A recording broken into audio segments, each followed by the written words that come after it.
Police station में एक लड़के पर पिटाई चल रही है। उस लड़के को पीटा जा रहा है पुलिस अधिकारियों के जरिए और पुलिस वाले कह रहे हैं कि बता तो इस केस को अपने सर पर लेने के लिए तैयार है।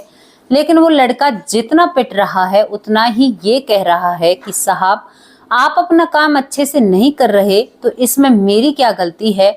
आप अपनी गलती को मेरे माथे पर नहीं मढ़ सकते। अगर मैं इस केस को अपने सर पर लूंगा तो मेरी माँ और मेरी बहन और मेरी पत्नी मुझसे क्या कहेगी। मैं उनको क्या मुंह दिखाऊंगा जब वो मुझसे सवाल करेंगे कि तुमने एक लड़की का रेप कर दिया। और इतनी बुरी घटना को मैं अंजाम नहीं दे सकता। तो जब मैंने कोई काम किया नहीं है तो उसको मैं अपने सर पर कैसे ले सकता हूँ। जब पुलिस वाले इस बात को सुनते हैं तो उस लड़के को और भी जोर जोर से पीटना शुरू कर देते हैं। 27 पुलिस वाले उस लड़के को पीटते हैं और पीटते पीटते सुबह से शाम हो जाती है। शाम होने के बाद जैसे ही दूसरा दिन आता है तो दूसरे दिन खबर आती है मीडिया में। जो उस पुलिस स्टेशन का इंचार्ज होता है वो मीडिया के सामने आकर कहता है कि उस लड़के ने जिसके ऊपर रेप केस था उसने अपने आप को खत्म कर लिया है और उसने अपने ही रुमाल से अपनी गर्दन को घोंटकर अपनी जान दे दी। लेकिन जब मीडिया वाले इस कहानी को सुनते हैं पुलिस वालों की तो वो यकीन नहीं करते, क्योंकि एक नॉर्मल सी बात है, कोई अपना गला अपने रुमाल से कैसे घोंट सकता है। और इस बात पर विवाद हो जाता है। उस लड़के के घर वाले पुलिस स्टेशन के खिलाफ नारेबाजी करने लगते हैं। पुलिस स्टेशन मुर्दाबाद, पुलिस वाले मुर्दाबाद, अपना काम अच्छे से नहीं करते। ये बहुत बड़ा विवाद हो जाता है। विवाद होने के बाद ये खबर एसपी साहब के कानों में पड़ती है, जो कि महिला होती हैं, और वो इस केस में तुरंत अपनी कार्रवाई करती हैं। 2 दिन के अंदर वो अपनी कार्रवाई के चलते 27 लोगों को सस्पेंड करती हैं जो उस वक्त वहां पर नौकरी कर रहे थे, ऑन ड्यूटी थे पुलिस वाले। उन सभी को सस्पेंड कर दिया जाता है। और यहाँ पर जो महिला एसपी होती हैं वो कहती हैं कि तुम क्या पुलिस स्टेशन में झक मार रहे थे जो एक लड़का अपनी गर्दन को अपने रुमाल से घोंट गया। तो दोस्तों ये पूरा किस्सा क्या था, ये कहानी क्या थी, ये बहुत एक ऐसी घटना है जहां पर राजनीति की भी रोटियां सेकी गई हैं। तो चलिए बिना देरी करते हुए आपको ले चलते हैं इस घटना और इस केस की तरफ। इसकी शुरुआत होती है राजस्थान के फलौदी जिले के एक ढेचू थाने से, जहां पर जो सब इंस्पेक्टर हैं वो दाऊद खान हैं। दोस्तों इस थाने में कंप्लेंट आती है। कंप्लेंट क्या होती है कि एक लड़की अपनी फरियाद लेकर इस थाने में आती है और उस लड़की के साथ गलत हुआ था। उस लड़की के माता पिता होते हैं, लेकिन जो सर्व इंस्पेक्टर होता है दाऊद खान इस केस पर सुनवाई नहीं करता है। क्यों नहीं करता है? क्योंकि जिस लड़के ने इस लड़की के साथ गलत किया है दाऊद खान उसे बचाना चाहता है, उसे सेफ रखना चाहता है। अब उसे बचाना क्यों चाहता है ये दाऊद खान ही जान सकता है, ये तो हम आप लोगों को नहीं बता सकते। लेकिन वो लड़की अपने दुख को लेकर मीडिया के सामने खड़ी हो जाती है और सारी सच्चाई पुलिस स्टेशन की मीडिया वालों को बताती है।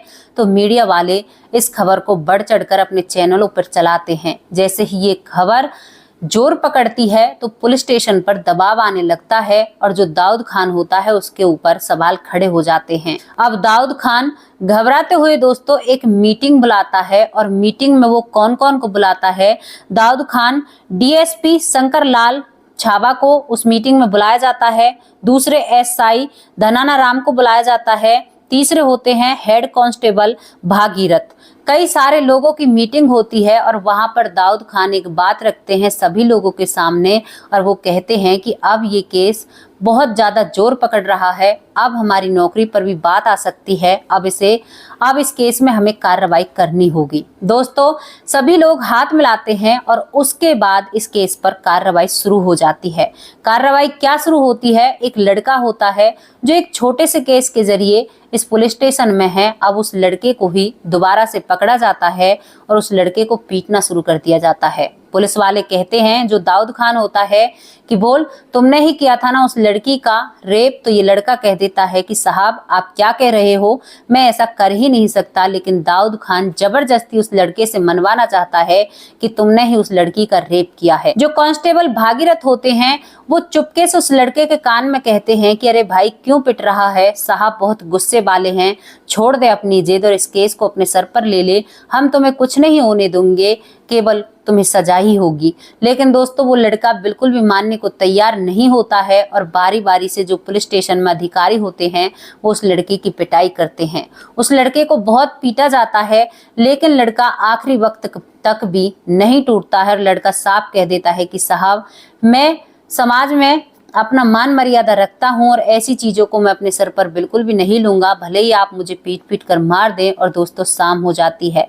शाम होने के बाद सुबह होती है। सुबह होने के बाद जैसे ही जो सर्व इंस्पेक्टर होते हैं दाऊद खान, वो मीडिया के सामने पेश होते हैं और मीडिया को एक खबर देते हैं कि जो लड़का हमने रेप केस में पकड़ा था उस लड़के ने अपने आप को खत्म कर लिया है और अपने ही रुमाल से अपनी गर्दन को दबाकर शर्मिंदगी के कारण वो शायद इस दुनिया से चला गया है। लेकिन मीडिया जैसे ही इस बात को सुनती है तो मीडिया को इस बात पर विश्वास नहीं होता कि कोई मुजरिम कैसे अपने गले को अपने रुमाल से दबा सकता है, ऐसा तो हो ही नहीं सकता।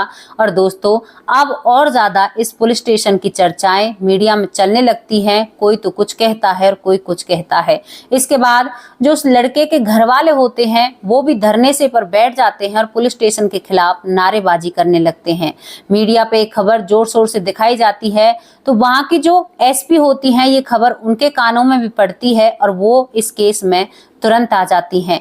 एसपी महिला थी जिनका नाम पूजा वाना होता है। पूजा वाना एक नेक और बहुत अच्छी ऑफिसर थी दोस्तों। वो अपने काम के प्रति बहुत ईमानदारी रखा करती और वो बेगुनाहों को बहुत अच्छे से बचाया करती और बेगुनाहों की हमेशा सहायता किया करती। अब यहाँ पर पूजा वाना आती है और पूजा वाना सबसे पहले शुरुआत करती है जिसका नाम दाऊद खान होता है, उससे ही पूछताछ की शुरुआत करती है और कहती है कि हाँ अब तुम बताओ आखिर यहाँ पर ऐसा क्या हुआ जो एक लड़का ऐसा करने पर मजबूर हो गया। तो यहाँ पर दाऊद खान अपनी सफाई उतारते हुए कहते हैं कि हमें नहीं पता मैडम, हम जैसे ही हमने इस लड़के से पूछताछ की थी उसके बाद जैसे हमने सुबह देखा तो इसने अपने ही रुमाल से अपनी गर्दन को दबा रखा था। यहाँ पर जो पूजा वाना होती है अपनी कुर्सी से खड़ी हो जाती है और कहती हैं, यहाँ पर जो पुलिस वाला होता है दाऊद खान उससे कहती हैं कि खड़ा हो, तू पागल समझ रहा है क्या? मैंने कोई पढ़ाई नहीं की, मैं क्या झक मार कर यहाँ पर एसपी बनी हूँ? मुझे नहीं समझ में आता कि कोई क्या करता है क्या नहीं करता, कोई कैसे अपनी जान को ऐसे ले सकता है।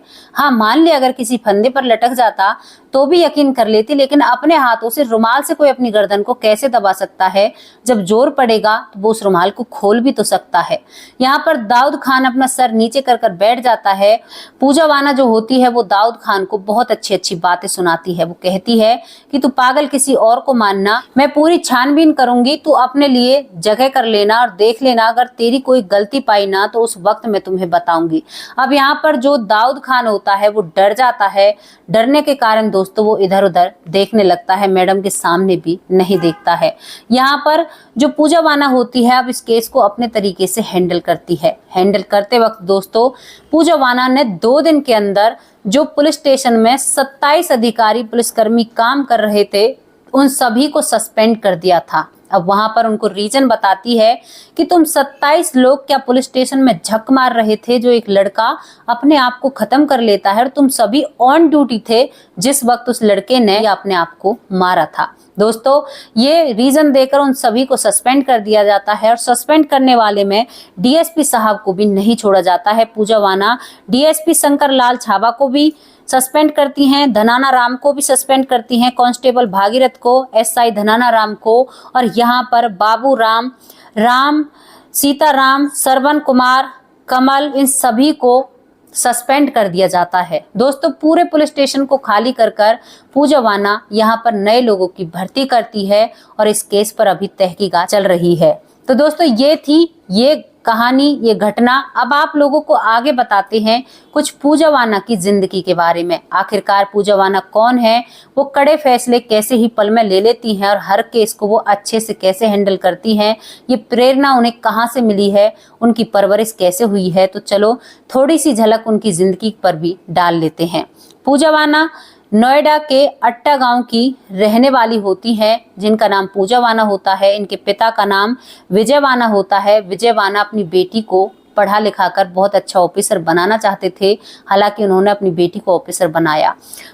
पूजा वाना 2012 के बैच से दोस्तों आईपीएस बनी थी और आईपीएस बनने के बाद उन्होंने जो ट्रेनिंग दी थी उनमें भी वो सबसे नंबर 1 पर आया करती।